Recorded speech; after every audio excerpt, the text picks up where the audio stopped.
Question number 45 करेंगे। Following is the balance sheet of मेवांसा limited as at 31 March 2017। देखिए यहाँ हमें कैश फ्लो स्टेटमेंट बनाना है। आपको बैलेंस शीट दी है, हम एक एक करके देखते जाते हैं कि किस चीज़ का क्या इफेक्ट आएगा। तो देखिए शेयर कैपिटल 1 लाख से 3 लाख हो गया, इंक्रीज हो रहा है। ये हमारा फाइनेंसिंग एक्टिविटी का इनफ्लो है। रिजर्व एंड सरप्लस हम नोट्स टू अकाउंट में देखते हैं कि रिजर्व एंड सरप्लस में एक ही चीज़ है, सरप्लस। यहाँ से हमें करंट ईयर का प्रॉफिट पता चलेगा। देखिए 1,20,000 प्रॉफिट था ओपनिंग बैलेंस और क्लोजिंग बैलेंस 25,000 है। इसका मतलब हमें करंट ईयर में लॉस हुआ है क्योंकि जो सरप्लस अकाउंट का बैलेंस है वो कम हो रहा है। इसके बाद लॉन्ग टर्म बोरोइंग दिया है, ये भी हमारा फाइनेंसिंग एक्टिविटी में आएगा, इंक्रीज हो रहा है। इसका मतलब हमने करंट ईयर में और भी लोन रेज किया क्योंकि लॉन्ग टर्म बोरोइंग में लोन है। करंट लायबिलिटी में आपको ट्रेड पेबल्स दिया है, ट्रेड पेबल्स डिक्रीज हो रहा है और ये हम ऑपरेटिंग एक्टिविटी में माइनस करेंगे। करंट लायबिलिटी डिक्रीज हो रही है। शॉर्ट टर्म प्रोविजन क्या है? ये प्रोविजन फॉर टैक्स है और प्रोविजन फॉर टैक्स देखिए ओपनिंग बैलेंस 70 है, क्लोजिंग 68 है और करंट ईयर में 53,000 का टैक्स पे किया गया है। तो हम प्रोविजन फॉर टैक्स अकाउंट बना के पता करेंगे कि करंट ईयर में कितना टैक्स प्रोवाइड किया गया है। इसके बाद आपका नॉन करंट एसेट दिया है। नॉन करंट एसेट हम इन्वेस्टिंग एक्टिविटी में देखेंगे।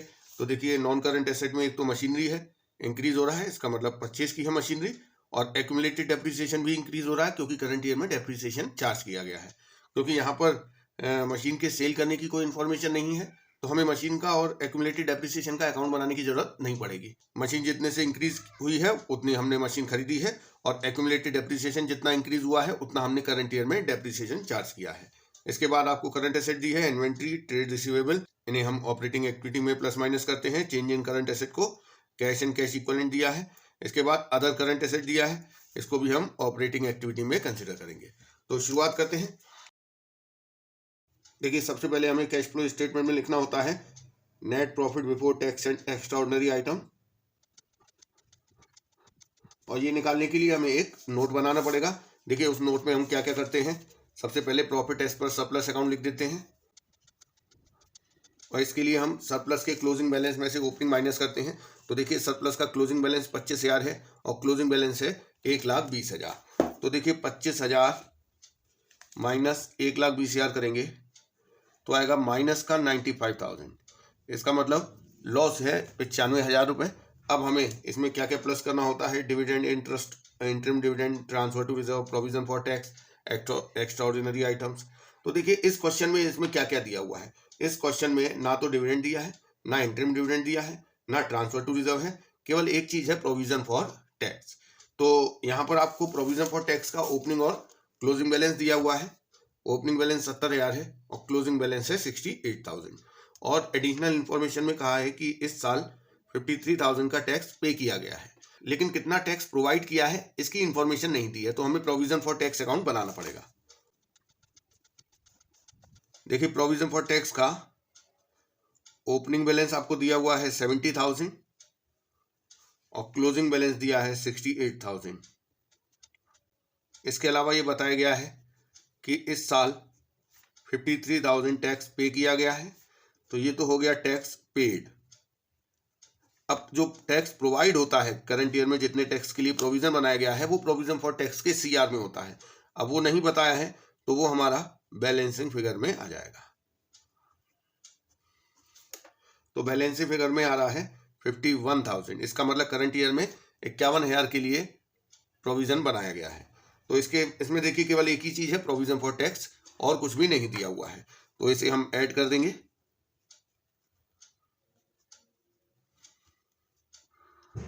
क्या 1,000। तो देखिए ये माइनस का 95 और ये प्लस हो रहा है 51, तो हमारा माइनस में 44,000 आ गया। ये है profit before tax and extra ordinary items. अब देखिए ये नोट का काम खत्म हो चुका है। अब हम कैश फ्लो स्टेटमेंट पे आ जाएंगे। सबसे पहले हमें net profit before tax and extraordinary item चाहिए जो हम निकाल चुके हैं 44,000 और वो माइनस का है, इसीलिए हम उसे ब्रैकेट में लिख देंगे। अब हमें यहाँ पर प्लस करना होता है नॉन कैश और नॉन ऑपरेटिंग नेचर के जितने भी एक्सपेंस और लॉस है। तो देखिए उसमें सबसे पहला होता है डेप्रिसिएशन। तो डेप्रिसिएशन हमें कहाँ से पता चलेगा? देखिए यहाँ पर आपको प्लांट एंड इक्विपमेंट का नोट दिया हुआ है जिसमें एक्यूमुलेटेड डेप्रिसिएशन दिखाई दे रहा है। तो ओपनिंग बैलेंस 23,000 है, क्लोजिंग 48,000। इसका मतलब करंट ईयर में 25,000 रुपये का डेप्रिसिएशन प्रोवाइड किया गया है। क्योंकि यहाँ पर आपको किसी एसेट के बेचने की कोई इन्फॉर्मेशन नहीं दी है तो एक्यूमुलेटेड डेप्रिसिएशन में से कुछ भी मशीनरी के अकाउंट पे ट्रांसफर नहीं हुआ है। वो ट्रांसफर कब होता है? जब हम कोई एसेट बेचते हैं। तो यहाँ कोई एसेट तो बेची नहीं है, तो जो भी डेप्रिसिएशन इस साल इंक्रीज हो रहा है एक्यूमुलेटेड डेप्रिसिएशन, वो due to current year depreciation है। तो इसका मतलब करंट ईयर में 25,000 रुपये का डेप्रिसिएशन एक्यूमुलेट किया गया है। तो ये तो हो गया डेप ऑन मशीन। इसके अलावा यहाँ पर क्या आता है? देखिए, इसके अलावा आता है एमोर्टाइजेशन। एमोर्टाइजेशन के लिए आपके पास होनी चाहिए इंटेंजिबल एसेट, जो कि नहीं दी है। इसके अलावा इंटरेस्ट ऑन बोरोइंग भी प्लस किया जाता है। तो इंटरेस्ट ऑन बोरोइंग किस पे दिया जाएगा? लॉन्ग टर्म और शॉर्ट टर्म बोरोइंग पे। शॉर्ट टर्म बोरोइंग तो नहीं है, लॉन्ग टर्म बोरोइंग है। और लॉन्ग टर्म बोरोइंग में क्या है? 10% लॉन्ग टर्म लोन, जिसका ओपनिंग बैलेंस 60,000 है, क्लोजिंग 80,000। इसका मतलब करंट ईयर में 20,000 रुपये का और लोन लिया गया है। और ये लोन कब लिया गया है? इसमें बताया गया है 1 जुलाई 2016 को लिया गया है। तो देखिए, जो 60,000 का पुराना लोन है उस पर तो पूरे साल का इंटरेस्ट दिया जाएगा, और जो फर्दर 20,000 का लोन लिया गया है वो 1 जुलाई 2016 को लिया गया है, तो उस पर भी इंटरेस्ट दिया जाएगा। 1 जुलाई 2016 से लेकर 31 मार्च 2017 ईयर एंड, मतलब 9 महीने का इंटरेस्ट दिया जाएगा। तो हम कैलकुलेट कर लेते हैं कि कितना इंटरेस्ट ऑन लोन होगा। तो एक तो जो 60,000 रुपये का लोन है, इस पे तो पूरे साल का ही इंटरेस्ट देना पड़ेगा 10% की रेट से, प्लस जो फर्दर लोन लिया गया है 20,000 रुपये का, इस पर भी 10% की रेट से इंटरेस्ट दिया जाएगा। लेकिन इस पर इंटरेस्ट दिया जाएगा 9 महीने का, मतलब जब लोन लिया है तब से लेके ईयर एंड तक का।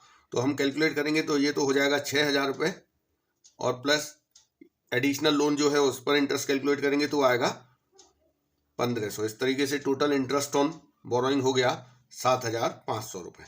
तो ये इंटरेस्ट ऑन बोरोइंग हम यहाँ प्लस कर देंगे, इंटरेस्ट ऑन लोन 7,500। इसके अलावा यहाँ पर और क्या क्या ऐड होता है? Loss on sale of fix asset and investment. किसी एसेट के या इन्वेस्टमेंट के सेल की कोई इन्फॉर्मेशन नहीं है। और माइनस होता है यहाँ से नॉन कैश और नॉन ऑपरेटिंग नेचर की इनकम और गेन्स, जैसे rental income, dividend income, interest income, जो कि हमें हमारे इन्वेस्टमेंट पर मिलती है, और gain on sale of fix asset and investment. अब कोई फिक्स एसेट और इन्वेस्टमेंट बेचे ही नहीं है तो गेन कहाँ से होगा? तो यहाँ से हमारा आंसर आ जाएगा operating profit before working capital changes. तो ये हमारा आंसर आ रहा है 11,500 रुपये, माइनस में आ रहा है। इसके बाद हम यहाँ पर चेंज इन करंट एसेट और करंट लायबिलिटी को कंसिडर करते हैं, तो हम यहाँ पर प्लस करते हैं decrease in current asset other than cash and cash equivalent, और इंक्रीज इन करंट लायबिलिटी, और माइनस क्या करते हैं? Increase in current asset, decrease in current liability. तो अब हम देख लेते हैं क्या क्या दिया हुआ है यहाँ पर करंट एसेट और करंट लायबिलिटी में। तो सबसे पहले देखिए करंट लायबिलिटी देख लेते हैं। यहाँ पे एक तो ट्रेड पेबल है, ट्रेड पेबल 20,000 से 6,000 हो गया है, 14,000 कम हो गया है, माइनस करेंगे। और शॉर्ट टर्म प्रोविजन, ये तो प्रोविजन फॉर टैक्स है, इसको हम पहले ही ट्रीटमेंट कर चुके हैं। इसके बाद देखिए इन्वेंट्री है, इन्वेंट्री इंक्रीज हो रहा है 7,000 रुपये से, करंट एसेट इंक्रीज हो रहा है, माइनस करेंगे। ट्रेड रिसीवेबल डिक्रीज हो रहा है, प्लस करेंगे। कैश एंड कैश इक्विवेलेंट दिया है, इसके अलावा जो करंट एसेट होती है उन्हीं को हम प्लस माइनस करते हैं। अदर करंट एसेट 4,000 से नील हो गया, कम हो रहा है, करंट एसेट कम हो रहा है तो प्लस करेंगे। तो ये 4 चीज़ें हैं जिन्हें हमें प्लस माइनस करना है। एक तो जो ट्रेड पेबल है वो डिक्रीज हो रहा है, 14,000 माइनस हो जाएगा ये। इसके बाद इन्वेंट्री इंक्रीज हो रहा है, ये भी माइनस होगा। इसके बाद जो ट्रेड रिसीवेबल हैं वो डिक्रीज हो रहे हैं, प्लस करेंगे। इसके अलावा जो अदर करंट एसेट है वो भी डिक्रीज हो रहा है 4,000 रुपये से। तो ये 2 चीज़ें माइनस में हो गई और 2 चीज़ें प्लस में। अब हम आंसर निकालेंगे तो वो आ रहा है माइनस का 14,500। तो ये आ गया हमारा कैश यूज्ड इन ऑपरेटिंग एक्टिविटी। लेकिन अभी ये हमारा नेट आंसर नहीं है, ये है बिफोर टैक्स। अभी इसमें से टैक्स पेड हम माइनस करेंगे। तो देखिए टैक्स पेड कितना है? तो टैक्स पेड देखिए हम प्रोविजन फॉर टैक्स में से देखें 53,000 टैक्स पे किया गया है, तो वो 53,000 यहाँ से माइनस होगा, और नेट आंसर आ रहा है 67,500 माइनस का। तो ये हो गया कैश यूज्ड इन ऑपरेटिंग एक्टिविटी। तो देखिए हमारी पहली एक्टिविटी कंप्लीट हुई है। इसके बाद हम दूसरी एक्टिविटी इन्वेस्टिंग एक्टिविटी की बात करेंगे। अब इन्वेस्टिंग एक्टिविटी के लिए हमें देखना है नॉन करंट एसेट में होने वाले कैश के इनफ्लो और आउटफ्लो को।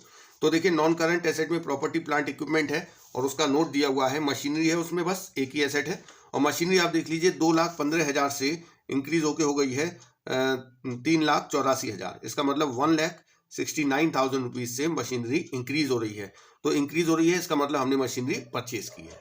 मशीनरी में सेल का कोई ट्रांजेक्शन है नहीं, क्योंकि वो हमें एडिशनल इंफॉर्मेशन में दिया हुआ होता है। तो केवल मशीन में जो इंक्रीज हो रहा है वो मशीनरी का परचेज का अमाउंट है। इसके अलावा हमें नॉन करंट एसेट में कुछ भी नहीं दिया हुआ है।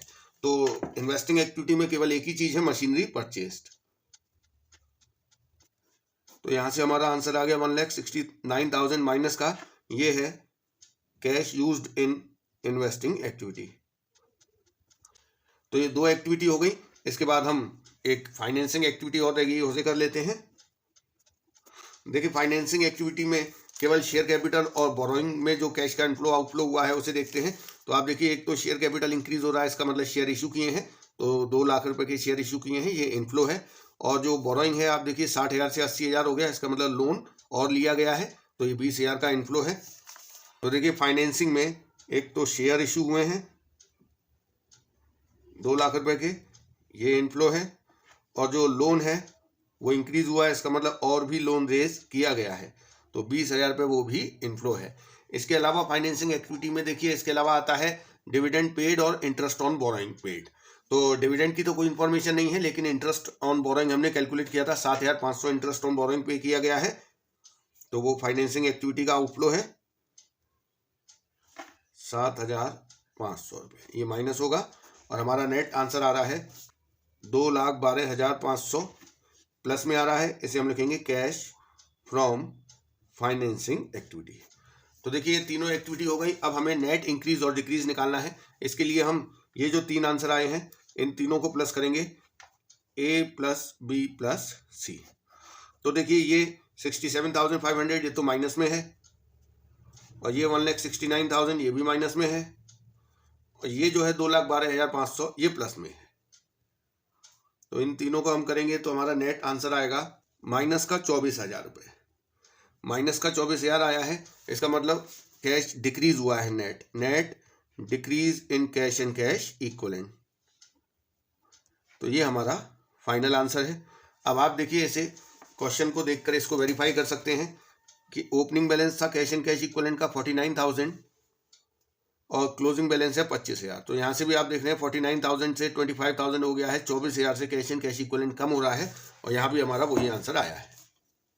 क्वेश्चन नंबर 46 करेंगे। Following is the balance sheet of X limited as at 31 March 2018।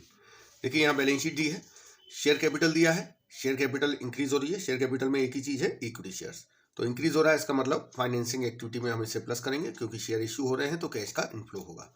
Reserve and surplus दिया है, रिजर्व एंड सरप्लस का आपको नोट्स टू अकाउंट में इन्फॉर्मेशन दी है। रिजर्व एंड सरप्लस में एक ही चीज है सरप्लस, इससे हमें करंट ईयर का प्रॉफिट पता चलेगा और उससे हम एडजस्ट करके net profit before tax and extraordinary items calculate करेंगे। इसके बाद लॉन्ग टर्म बोरोइंग दिया है, लॉन्ग टर्म बोरोइंग में 12% डिवेंचर है और ये इंक्रीज हो रहा है, इसका मतलब करंट ईयर में डिवेंचर इशू किए गए हैं, तो ये हमारा फाइनेंसिंग एक्टिविटी में कैश का इनफ्लो है।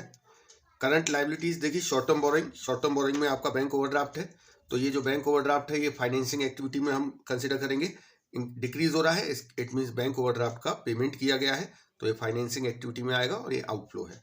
शॉर्ट टर्म प्रोविजन में प्रोविजन फॉर टैक्स है, यहाँ से हम पता करेंगे कि इस साल कितना टैक्स प्रोवाइड किया है और कितना पे किया है। यहाँ पर आपको क्वेश्चन में टैक्स पेड या टैक्स प्रोवाइडेड की इन्फॉर्मेशन नहीं है, तो जो ओपनिंग बैलेंस है वो टैक्स पेड है और जो क्लोजिंग बैलेंस है वो टैक्स प्रोवाइडेड है, मतलब करंट ईयर में 2 लाख रुपए का प्रोविजन किया गया है। तो profit before tax and extraordinary item निकालने के लिए हमें इसकी जरूरत पड़ेगी। इसके बाद देख लीजिए नॉन करंट एसेट दिया है, प्रॉपर्टी प्लांट इक्विपमेंट। देखिए प्रॉपर्टी प्लांट इक्विपमेंट में आपको नोट टू अकाउंट में बताया कि इसमें एक मशीन है और उसका एक्यूमुलेटेड डेप्थ दिया है, और देखिए यहाँ पर एडिशनल इन्फॉर्मेशन में आपको बताया गया है कि एक मशीन को बेच दिया गया है जिसका कॉस्ट 80,000 है और उस पर एक्यूमुलेटेड डेप्थ 40,000 है, इसे 10,000 के गेन पर बेचा गया है। तो यहाँ से हमें मशीनरी अकाउंट बनाना पड़ेगा जिससे कि हमें ये पता चल सके कि करंट ईयर में कितने की मशीन खरीदी गई है, और यहाँ पर एक्यूमुलेटेड डेप्रिसिएशन अकाउंट भी बनाना पड़ेगा क्योंकि करंट ईयर का हमें डेप्रिसिएशन पता करना है कि इस साल कितना डेप्रिसिएशन लगाया गया है, जो कि हम ऑपरेटिंग प्रॉफिट निकालते समय इसे प्लस करते हैं। इसके बाद नॉन करंट इन्वेस्टमेंट दिया है, इंक्रीज हो रहा है, तो इन्वेस्टिंग एक्टिविटी का इनफ्लो हो गया। इसके बाद करंट इन्वेस्टमेंट ये कैश एंड कैश इक्विवेलेंट है। इन्वेंट्री 1,30,000 से 2,60,000 इंक्रीज हो गया है, करंट एसेट इंक्रीज होती है तो हम ऑपरेटिंग एक्टिविटी में माइनस करते हैं। इसके बाद कैश एंड कैश इक्विवेलेंट दिया है। तो शुरुआत करते हैं। सबसे पहले हमें कैश फ्लो स्टेटमेंट के लिए profit before tax and extraordinary items calculate करना होता है। इसके लिए हमें नोट बनाना पड़ेगा। तो देखिए प्रॉफिट एज पर सरप्लस कितना दिया हुआ है। सरप्लस का ओपनिंग बैलेंस 3 लाख है, क्लोजिंग बैलेंस 6 लाख है। तो क्लोजिंग में से ओपनिंग माइनस करेंगे तो ये 3 लाख आ गया। ये हमारा profit as per surplus account है। अब देखिए net profit before tax and extraordinary items निकालने के लिए हमें क्या क्या करना होता है। ये सारी चीज़ें हम ऐड करते हैं और ये दो चीज़ें लेस करते हैं। तो डिविडेंड की कोई इन्फॉर्मेशन नहीं है, इंटरिम डिविडेंड की भी इन्फॉर्मेशन नहीं है, ट्रांसफर टू रिजर्व भी नहीं है, कोई रिजर्व दिखाई नहीं दिया रिजर्व एंड सरप्लस में। इसके बाद प्रोविजन फॉर टैक्स। देखिए प्रोविजन फॉर टैक्स इस साल कितना प्रोविजन किया गया है, ये कैसे कैलकुलेट करेंगे ये मैं आपको पहले ही बता चुका हूँ। प्रोविजन फॉर टैक्स का आपको ओपनिंग क्लोजिंग बैलेंस दिया है। तो ओपनिंग क्लोजिंग बैलेंस हम अगर प्रोविजन फॉर टैक्स बनाए तो यहाँ आएगा बैलेंस BD, यहाँ आएगा ओपनिंग बैलेंस 1,65,000 और यहाँ आएगा क्लोजिंग बैलेंस 2 लाख रुपए। अब देखिए प्रोविजन फॉर टैक्स में क्या आता है, एक तो यहाँ ओपनिंग और यहाँ क्लोजिंग आता है, और करंट ईयर में जो टैक्स प्रोवाइड किया गया, मतलब इस साल जितना प्रोविजन बनाया गया है वो CR में आता है, और जितना टैक्स इस साल पे किया गया है वो DR में आता है। तो ये है प्रोवाइडेड और ये है पेड। अब अगर दोनों में से कोई भी एक चीज़ दी हुई होती, प्रोविजन या पेड, तो दूसरी चीज़ बैलेंसिंग फिगर में आ जाती, लेकिन दोनों ही नहीं दी है। तो जो ओपनिंग बैलेंस है वो हमारा टैक्स पेड होता है और जो क्लोजिंग बैलेंस है वो प्रोवाइडेड होता है। तो वैसे तो ये अकाउंट बनाने की जरूरत नहीं है, आपको यहाँ सीधे समझ में आ रहा है कि इस साल 2 लाख रुपए टैक्स प्रोवाइड किया गया है, तो हम प्रोविजन फॉर टैक्स के नाम से 2 लाख रुपए ऐड कर देंगे यहाँ पर। इसके अलावा आपको नोट वाली कोई भी चीज़ नहीं दी हुई है, refund of tax, extraordinary gain कुछ भी नहीं दिया है।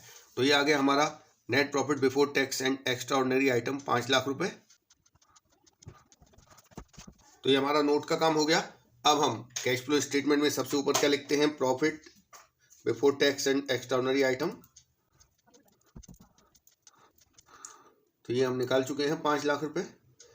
तो देखिए अब हमें यहाँ पे क्या प्लस करना होता है, हमें प्लस करना होता है नॉन कैश और नॉन ऑपरेटिंग नेचर के एक्सपेंस और लॉस, जिसमें आपका depreciation, amortisation, loss on sale of fix asset and investment और इंटरेस्ट ऑन बोरोइंग आता है।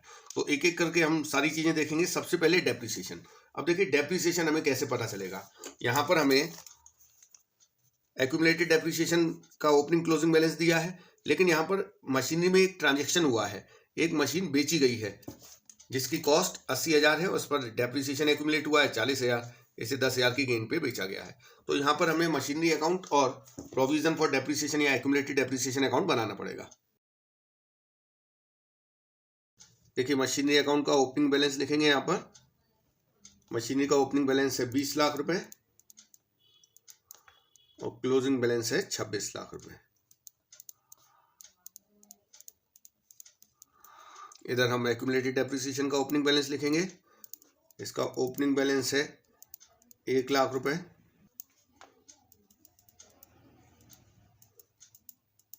और क्लोजिंग बैलेंस है 2 लाख रुपए। अब देखिए क्या हुआ है, यहाँ पर बताया है कि एक मशीन जिसकी कॉस्ट 80,000 है और उस पर डेप्रिसिएशन एक्यूमुलेट हुआ है 40,000, इसे 10,000 के प्रॉफिट पे बेच दिया गया। तो देखिए जब एक्यूमुलेटेड डेप्रिसिएशन अकाउंट मेंटेन किया जाता है और कोई एसेट बेची जाती है, तो उस एसेट पर जितना भी डेप्रिसिएशन एक्यूमुलेट हुआ है बेचने की तारीख तक, उसे मशीनरी अकाउंट में CR किया जाता है, क्योंकि यहाँ पर मशीनरी ऑन कॉस्ट शो हो रही है क्योंकि एक्यूमुलेटेड डेप्रिसिएशन अकाउंट मेंटेन किया है। तो मशीनरी जो कि बेची गई है उसे हमें रिटन डाउन वैल्यू पर लाना है। इसके लिए केवल जो मशीन बेची गई है उस पर एक्यूमुलेटेड डेप को हमें मशीनरी अकाउंट में CR करना है, जिससे कि बेची जाने वाली मशीन ऑन WDV आ जाए और फिर हम उसे बेच सकें। तो यहाँ से हम डेप्रिसिएशन का अमाउंट ट्रांसफर करेंगे जो कि बेची गई मशीन पर एक्यूमुलेट हुआ है 40,000 रुपये। ये यहाँ से यहाँ पहुँचेगा बाय एक्यूमुलेटेड डेप्रिसिएशन 40,000। अब देखिए इस मशीन की रिटन डाउन वैल्यू क्या हो गई। इस मशीन की ओरिजिनल कॉस्ट है 80,000 और इस पर डेप एक्यूमुलेट हुआ है 40,000, तो इसका मतलब इसकी रिटन डाउन वैल्यू आ गई 40,000 रुपये और इसे 10,000 के गेन पर बेचा गया है। तो गेन अगर 10,000 है, इसका मतलब इसे कितने में बेचा गया है, 50,000 रुपये में। तो हम यहाँ पर मशीनरी अकाउंट में बाय बैंक लिखेंगे 50,000 रुपये और जो गेन हुआ है वो P&L में ट्रांसफर होता है 10,000 रुपये। अब हमें यहाँ से बैलेंसिंग फिगर में ये पता चलेगा कि हमने करंट ईयर में फर्दर कितने की मशीनें खरीदी हैं। तो वो हमारा अमाउंट आ रहा है 6,80,000 रुपये। ये हमें बैलेंसिंग फिगर में पता चला। इसके अलावा हमें ये पता करना है कि करंट ईयर में कितना डेप्रिसिएशन चार्ज किया गया है। तो उसके लिए आप देखिए यहाँ पर एक्यूमुलेटेड डेप्रिसिएशन का हम बैलेंस करेंगे। तो यहाँ बैलेंसिंग फिगर में हमें पता चलेगा कि करंट ईयर में कितना डेप्रिसिएशन चार्ज किया गया है। तो देखिए डेबिट साइड का टोटल है 2,40,000 और क्रेडिट का 1 लाख। तो जो 1,40,000 का डिफरेंस है क्रेडिट में, वो हमारा करंट ईयर का प्रोवाइडेड डेप्रिसिएशन है। अब हम यहाँ पर आ जाएंगे, सबसे पहले डेप्रिसिएशन को ऐड करेंगे। कितना डेप्रिसिएशन लगा है इस साल? 1,40,000। इसके बाद ऐड होता है इसमें एमोर्टाइजेशन। देखिए एमोर्टाइजेशन इनटेंजिबल एसेट पे लगता है। इनटेंजिबल एसेट यहाँ पे दी हुई है, पहले opening 3 lakh, closing 2 lakh, current year में 1 लाख रुपए एमोर्टाइजेशन हुआ है। इस इनटेंजिबल एसेट में गुडविल है जो कि हमें नोट टू अकाउंट में दिया हुआ है। तो 3 लाख से 2 लाख हो गई, इसका मतलब गुडविल एमोर्टाइज हुई है।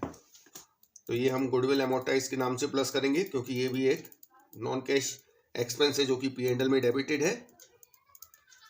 इसके अलावा यहाँ पर हम प्लस करते हैं interest on borrowing.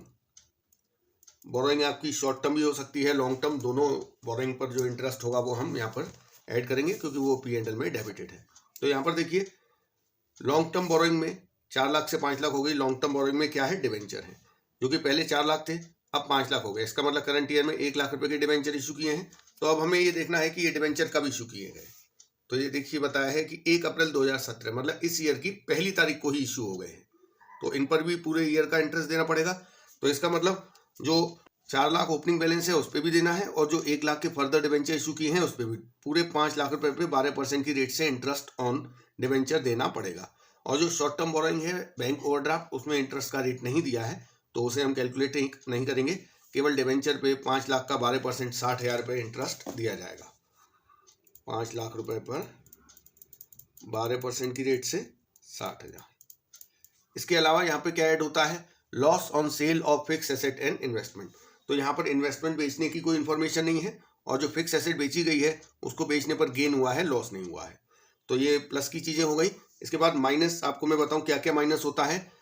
Non cash और नॉन ऑपरेटिंग नेचर की जो इनकम और गेन है, जैसे आपका interest, dividend received on investment, rent received और gain on sale of fix asset and investment. तो dividend income, rental income, interest income ये नहीं दिया है। हाँ, ये एक gain on sale of fix asset है, इसे हम माइनस कर देंगे क्योंकि ये नॉन ऑपरेटिंग नेचर का गेन है जो कि P&L में क्रेडिटेड है।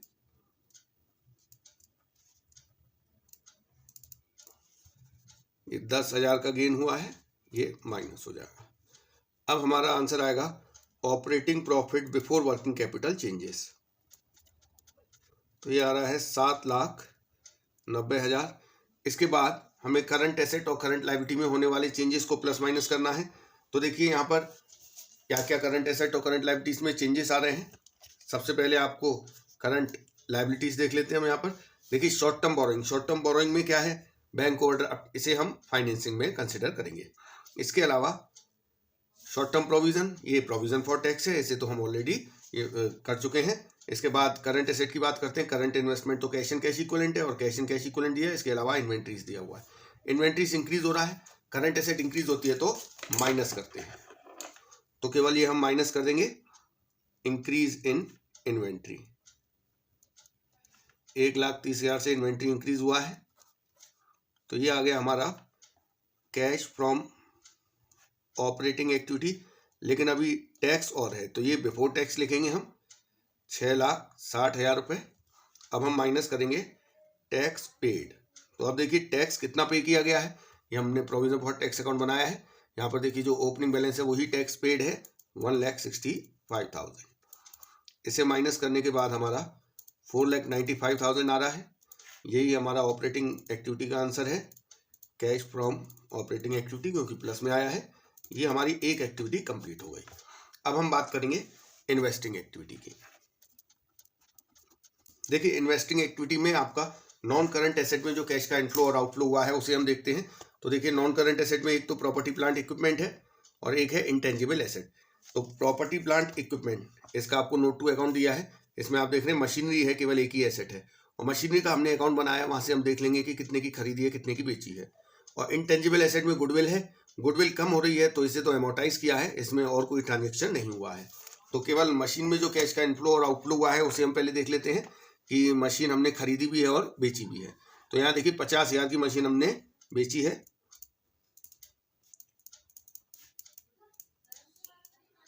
और 6,80,000 की मशीन खरीदी है। तो खरीदना तो कैश का आउटफ्लो हो गया। तो ये नॉन करंट एसेट में इसके अलावा एक और चीज है, non current investment. Non current investment आप देख रहे हैं 2 लाख से 3 लाख हो गए, इसका मतलब करंट ईयर में और फर्दर इन्वेस्टमेंट किया गया है, मतलब इन्वेस्टमेंट खरीदे गए हैं 1 लाख के। तो ये कैश का आउटफ्लो है।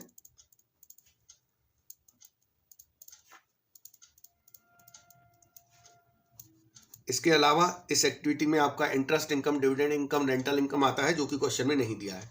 तो यहाँ से हमारा आंसर आ गया 7,30,000 माइनस में आ रहा है, क्योंकि मशीन परचेज और इन्वेस्टमेंट परचेज ये दोनों माइनस में है और एक चीज प्लस में है। तो ये हमारा आंसर आ गया B, cash used in investing activity. तो ये 2 चीजें तो आ गई। अब एक और रह गया है फाइनेंसिंग एक्टिविटी। देखिए फाइनेंसिंग एक्टिविटी में क्या करना है। फाइनेंसिंग एक्टिविटी में आपका केवल share capital, long term borrowing, short term borrowing को हम देखते हैं। तो देखिए शेयर कैपिटल इंक्रीज हो रही है, इसका मतलब करंट ईयर में 2 लाख रुपए के शेयर इशू किए हैं, ये कैश का इनफ्लो है। लॉन्ग टर्म बोरोइंग में आप देखिए 4 लाख से 5 लाख हो गया, क्योंकि 1 लाख रुपए के डिबेंचर इशू किए गए हैं, 4 से 5 हो गया, तो ये भी हमारा कैश का इनफ्लो है। और बैंक ओवरड्राफ्ट जो शॉर्ट टर्म बोरोइंग है वो डिक्रीज हो रहा है, इसका मतलब इसका पेमेंट किया गया है, तो ये आपका कैश का आउटफ्लो है। इसके अलावा फाइनेंसिंग एक्टिविटी में आता है इंटरेस्ट पेड और डिविडेंड पेड। डिविडेंड पेड की इंफॉर्मेशन नहीं है, इंटरेस्ट पेड की इंफॉर्मेशन दी हुई है, वो हम कर लेंगे। तो सबसे पहले हम शेयर इशू किए हैं उसे प्लस कर देते हैं 2 लाख रुपए। इसके बाद जो डिबेंचर इशू किए हैं उससे भी पैसे का इनफ्लो हो रहा है 1 लाख रुपए। और जो बैंक ओवरड्राफ्ट है वो डिक्रीज हो गया है, इसका मतलब पेमेंट कर दिया, तो ये कैश का आउटफ्लो हो गया। इसके अलावा इंटरेस्ट ऑन डिबेंचर, ये हमने ऑपरेटिंग में यहाँ पर प्लस किया था। देखिए इंटरेस्ट ऑन बोरोइंग 60,000 वो यहाँ पर माइनस हो जाएगा। तो हमारा नेट यहाँ पर आंसर आ रहा है 2,35,000 प्लस का आ रहा है। तो ये हो गया कैश फ्रॉम फाइनेंसिंग एक्टिविटी। तो देखिए तीनों एक्टिविटीज कंप्लीट हो गई हैं। अब हम नेट आंसर निकालेंगे कि नेट कितना cash and cash equivalent increase या डिक्रीज हुआ है। तो यहाँ देखिए हम नेट कैसे आंसर निकालते हैं। ए बी सी तीनों एक्टिविटी से जो कैश का इनफ्लो आउटफ्लो हुआ है उसे हम प्लस माइनस करते हैं। तो देखिए ए जो है ऑपरेटिंग, इससे आंसर है 4,95,000 प्लस, और जो बी एक्टिविटी है इन्वेस्टिंग, इसमें 7,30,000 माइनस है, कैश यूज हुआ है। और जो हमारी सी फाइनेंसिंग एक्टिविटी है उसमें 2,35,000 प्लस हुआ है। तो देखिए ये 4,95,000 प्लस 2,35,000 माइनस 7,30,000, तो यहाँ पर हमारा आंसर आ रहा है 0 नील। तो इसका मतलब कैश एंड कैश इक्विवेलेंट में कोई चेंज नहीं हुआ है, ना इंक्रीज हुआ है ना डिक्रीज। अब ये देखिए ये चीज़ वेरीफाई कैसे करेंगे हम अपने क्वेश्चन से। तो आप देखिए opening balance of cash and cash equivalent कितना है, 1,70,000 और 40, ये हो गया 2,10,000।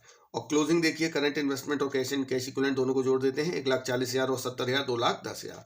तो opening cash and cash equivalent और closing cash and cash equivalent equal है, इसीलिए हमारा आंसर आया है नील।